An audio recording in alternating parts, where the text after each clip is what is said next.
De retour dans votre magazine L'équipe du lundi, chaque lundi, 19h, 20h. Fred, comment ça se passe si on veut revivre l'émission L'équipe du lundi, à peu près mardi, mercredi, qu'est-ce qu'il faut faire?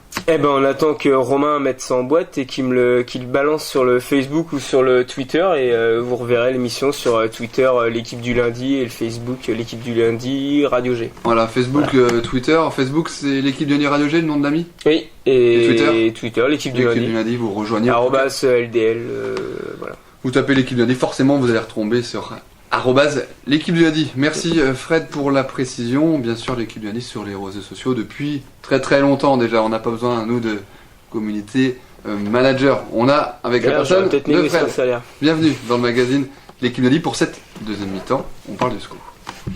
L'équipe du lundi, chaque lundi de 19h à 20h.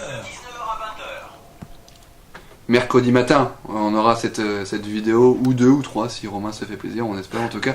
On reste accroché à notre ordinateur pour revivre l'actualité du SCO, parce que on n'en a pas parlé, on a parlé de l'actualité de la Ligue 2, avec les différents nominés pour le trophée NFP, le meilleur gagnant, est-ce que c'était un scandale que Maliki ne soit pas, et voilà, on a parlé un peu de tout. Et moi je voudrais m'arrêter un petit peu sur l'actualité du SCO, 37e journée, le SCO... de la voix de Stéphane Moulin disait vous verrez on jouera la montée jusqu'à la dernière journée, ça va se jouer là. Force est de constater aujourd'hui que le SCO a fait une incroyable saison. Ça une des plus belles saisons depuis le 3e millénaire, Romain. Oui, une saison exceptionnelle de la part du SCO. Oula, le ton grave est employé là. Non mais on n'avait pas vu ça depuis. Ils se sont fait plaisir, depuis ça c'est Lurette quand même hein. La dernière fois c'était effectivement 93 donc ça date. Non, le SCO a été irréprochable avec ses moyens en plus, hein, parce que le SCO n'a pas le budget de Guingamp, de Nantes ou de Monaco, même de Caen, hein, seulement le 14e budget, je crois, le SCO a 16e budget. 16e budget, pour te dire. Donc voilà, non, le SCO s'est battu avec ses armes et a lutté jusqu'au bout, a emmerdé tout le monde, entre guillemets. J'en ai marre, Nico, parce que j'aurais pu encore te repasser Alain Souchon, des regrets. On a l'impression qu'on se répète tous les ans.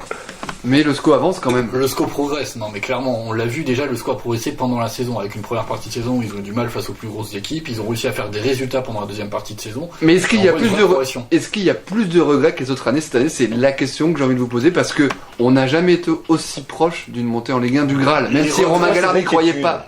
Je suis d'accord, moi le seul regret qu'on aura c'est quel joueur reste. S'il y a trop de joueurs qui partent, il y aura des regrets, parce que du coup on se dira ça aurait été cette année ou pas. Si on continue avec le même effectif, non, c'est une année de progression.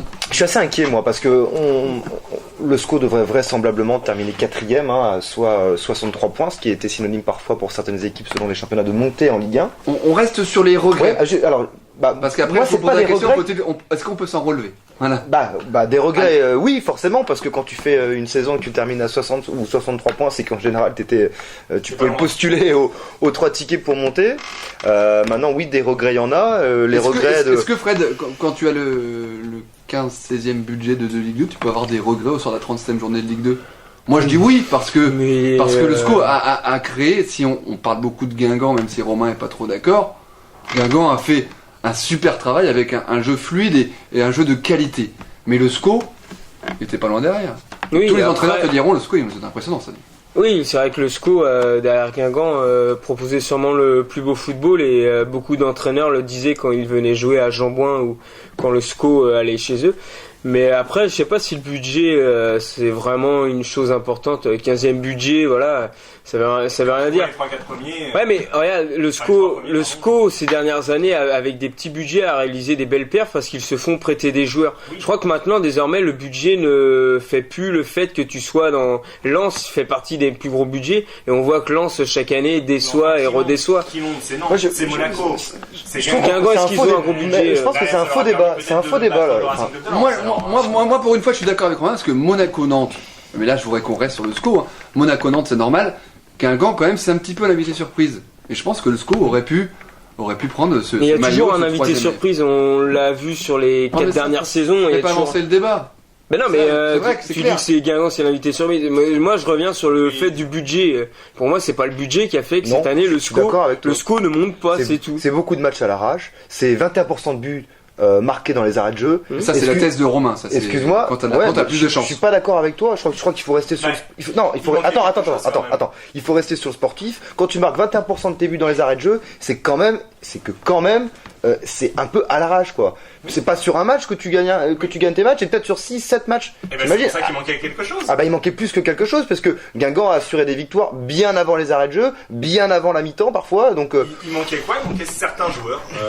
Voilà, non, parce que Yann il va te dire, la Dalle Angevine, on a fait beaucoup pour que le SCO soit à la 37e journée encore en course. C'est pour ça. Et Yann dit que certains matchs, quand tu prends 11 points à l'arraché dans le temps additionnel, alors il y aura les plus optimistes qui diront que cette Dalle Angevine, comme les joueurs, elle est provoquée. Elle est provoquée par ses superbes buts. Mais au final, quand même, elle rapporte 11 points. Ben oui, mais c'est la qualité du SCO, ça. La qualité du SCO, c'est qu'ils ont été combatifs depuis le début de la saison. Ils se sont battus sur tous les ballons, alors que effectivement une équipe comme l'AS Monaco, ça arrache pas sur tous les ballons. C'était du sur-régime pour le SCO. Est-ce qu'on peut parler de sur-régime et qu'au bout d'un moment, voilà, ça passait plus. Ce qui passait au mois de février, au mois de mars, au mois d'avril, ne passait plus au mois de mai. Parce que moi, j'ai jamais vu un projet aussi cohérent que celui du SCO, avec un gardien chevronné, 39 ans dans les buts, il connaît la pression. Un Jérémy Hénin, là, qui est le papa des défenseurs, qui est sur le banc et qui coache tout le monde. Un Marc-André Zoro qui avait une soif de revanche, parce que c'est vrai qu'il nous l'avait dit ici il y a pas longtemps, il était un petit peu déçu qu'il n'y ait pas beaucoup de clubs de Ligue 1 qui l'ait contacté. Olivier Aurillac qui a fait presque sa plus belle saison, Larbi Jadaoui qu'on a sorti de la cave à Guingamp, et que de Kéchirou qui est dans l'équipe type et qui jouera, même si vous n'êtes pas d'accord avec moi, je pense qu'il jouera sans problème l'année prochaine en Ligue 1, il sera transféré en Ligue 1, parce qu'on va en parler ça aussi. Moi, je pense qu'il n'y a pas de regret quand on voit les trois qui montent. Enfin, très honnêtement, je pense que les trois équipes qui montent sont trois équipes plus fortes que le SCO. Et voilà, ça s'est pas joué à grand chose, mais il y a quand même trois belles équipes qui montent en Ligue 1. On est juste derrière, c'était une belle année, le projet continue, le projet progresse. On va parler de l'avenir là dans quelques secondes, mais il y a quand même des gens qui sont en place. Et Stéphane Moulin, quand même, seulement sa deuxième saison à la tête du SCO, et encore une réussite. Hein, vraiment, il a fait. Même entraîneur pro, même. Bah, voilà, c'est ça, la deuxième saison pro est incroyable. Et puis il y a toujours Olivier Piqueux qui fait de l'excellent boulot. Enfin, voilà. Et lui aussi a été très bon, Stéphane Moulin, parce qu'il a fait des choix vraiment judicieux, régulièrement.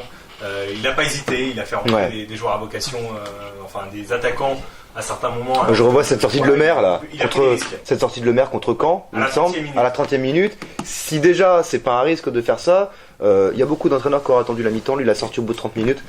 Bon, en tout cas, on peut lui tirer un grand coup de chapeau à Stéphane Moulin, qu'on espère avoir lundi prochain pour faire l'émission bilan du SCO. SCO des regrets, c'est relativement partagé.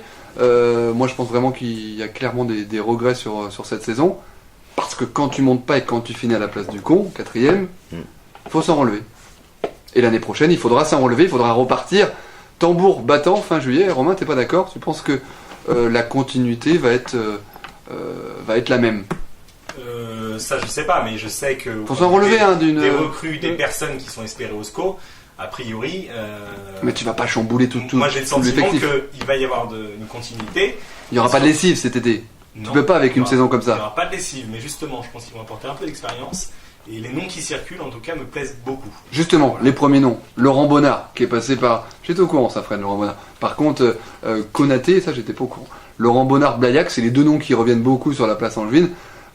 Beaucoup de gens parlent de mercenaires. Laurent Bonnard, j'ai un peu de mal à comprendre.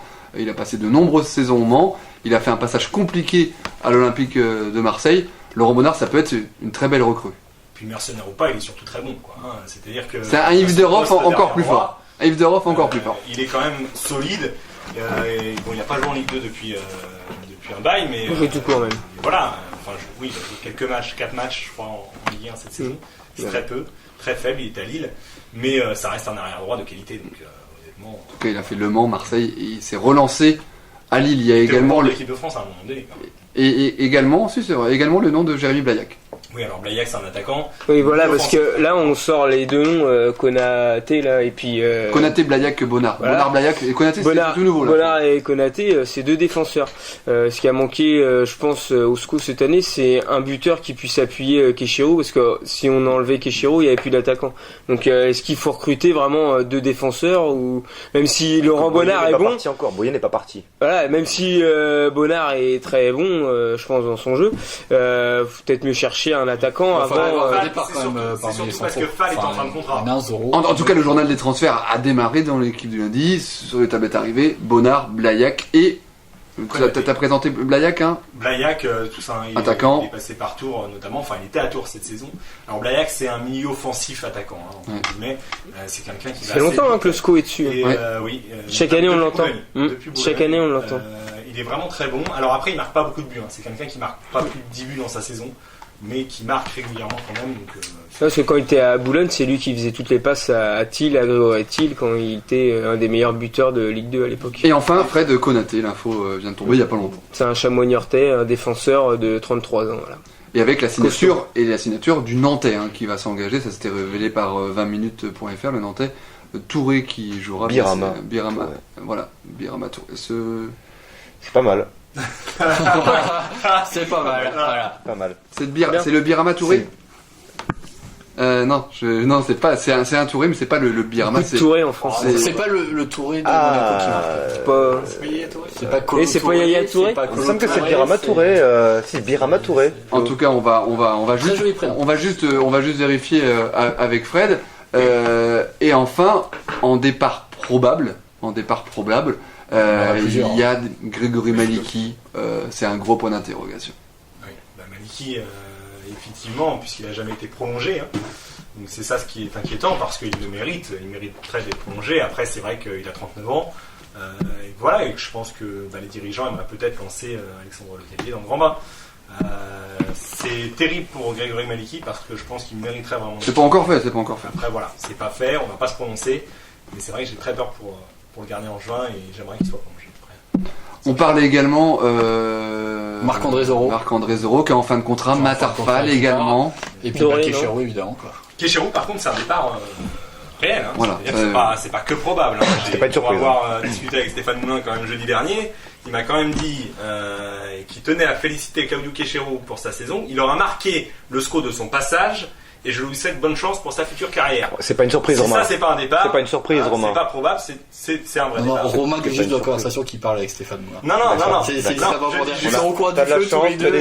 tu as des amis formidables, Romain. Je dis juste que c'est pas. Non, mais je dis juste que quand on dit probable, non, c'est pas probable. Quand un entraîneur te dit ça, généralement, c'est que. C'est de la langue de bois. Quand tu parles de départ probable, tu sais que c'est départ en règle générale. Oui, mais justement, il dit pas départ probable. Il a juste dit qu'il parte avec. Il félicitait pour sa carrière au SCO. Boyer, on a peut-être une chance du coup de le conserver avec sa blessure.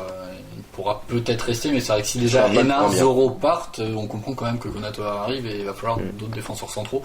Surtout qu'il y a le cinquième homme, le défenseur central, son nom m'échappe là. Derrière Descamps. Ouais, Descamps qui avait signé pour une année, donc lui aussi il pourrait être sur le départ. Donc il va falloir d'autres défenseurs centraux parce qu'on a quand même bien vu cette année que d'en avoir 4 ou 5, c'était quand même plus qu'utile pour les Angevins. Oui, puis. Et enfin, le dernier dossier, le plus gros dossier du mercato, c'est Al-Arbi Jadaoui qui a fait une saison incroyable. Là, le débat est lancé. Hein. Faut-il le vendre? Faut-il le garder? Faut-il encore investir avec lui une saison? Parce que je pense que là, beaucoup de recruteurs vont être sur cet incroyable joueur et on pourrait parler de quelques millions d'euros en cas de transfert. Si les finances sont saines, faut le garder. Si par contre il manque quelques sous dans la caisse, évidemment, faut le vendre. Ouais. Après, voilà, hein, c'est juste une question de finances. Hein. Je sais pas où en est le SCO, mais a priori tout va bien de ce côté-là. Donc si ça va de ce côté-là, il faut absolument le garder et tout faire pour le garder. Ça dépend. Évidemment. Il a qu'un an de contrat, tu le gardes un an et après il s'en va. Enfin, si t'arrives à le faire prolonger, je dis pas, tu vois. Si t'arrives à le faire prolonger, voilà. Mais si t'arrives pas à le faire prolonger, tu le gardes pas pour un an. Mais ça dépend des finances quand même. Si t'as les moyens, tu gardes ton meilleur joueur. C'est le meilleur passeur du championnat. C'est quelqu'un qui a été étincelant cette saison par sa vitesse. Ton meilleur joueur, c'est Maliki apparemment. Et tu vois, tu veux pas le refaire re-signer, donc. Si, je veux le faire re-signer. Ça fait partie des doutes que Romain n'ose pas émettre. Clairement, l'avenir Angesco avec Grégory Maliki. Mais non, mais parce que je suis désolé, c'est un constat. S'il n'a pas été prolongé jusqu'à présent, Ça veut dire quoi? Ça veut dire que Piqueux, Chaban et Moulin ont les mêmes doutes que toi? Moi j'ai aucun doute, je sais très bien que Grégory Maliki est très bon et a été très bon depuis le début de la saison et j'aimerais, et je le répète, qu'il soit prolongé. Après, je suis désolé, je suis pas dans la tête d'Olivier Piqueux et de Stéphane Moulin, mais visiblement... Mais toi qui parles avec Stéphane Moulin régulièrement et qui a son numéro de téléphone, est-ce que le SCO a les mêmes doutes que toi?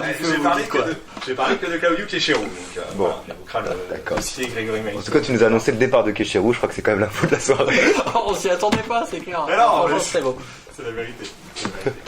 Bon, en tout cas, le journal des transferts, on aura l'occasion d'en reparler, bien sûr, dans les prochaines semaines. En tout cas, c'est pas Birama Touré, c'est un autre Touré du FC Nantes qui va s'engager. On en a parlé il y a un mois et demi, c'était 20minutes.fr qui l'avait révélé. Alors, on va vous donner l'information dans la soirée sur le Twitter, Facebook. Ce serait une bonne occasion d'aller rejoindre cette communauté parce que c'est un entraîneur quasi... c'est la première recrue quasi officielle. Dernière question et après on fermera le chapitre Angesco. La montée, c'est perdu où cette montée-là, parce qu'on parle de journal des transferts pour un club qui évoluera l'année prochaine en Ligue 2. Vous êtes d'accord avec moi pour dire que la montée s'est perdue clairement à Nîmes ? Non. Avant, lors des matchs allés, des confrontations directes contre Landerneau-Guingamp, Stade à Caen et contre Nantes.